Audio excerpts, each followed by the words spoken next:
আর প্রেমটা এবারও ভাঙি গেছে কই আমি ডিসিশন একাল লইছি ফাঁসি দিয়ে লাইব এই জীবন আর রাখতে নয়। জীবনে প্রথমবার এই তোর মাথাতে ভালো বুদ্ধি আইছে, তাই হোক ফাঁসি তোর নিয়ে আই লাগবে। বন্ধু একদম ঠিক ডিসিশন নিছো ফাঁসি নিয়ে মরবা।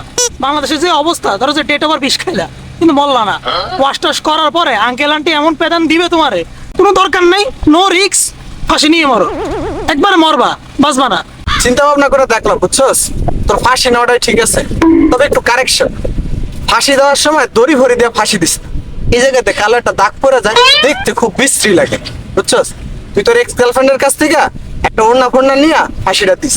আর যদি তোর ফাঁসি দিতে ভয় লাগে আমারে কইস, আমার একটা পরিচিত ভাই ব্রাদার আছে, হলো সাপ পালে, তোর কপাল সোজা যদি ঠাস করে একটা কোপ দিয়ে দিবে, এমনি তুই মরে যাবি কেন। তবে সেটা ভালো সিদ্ধান্ত হবে। আর ফাঁসি দেওয়ার আগে আমার 400 টাকা দিয়ে নিস, অভাবে আছি তো। আল্লাহ গো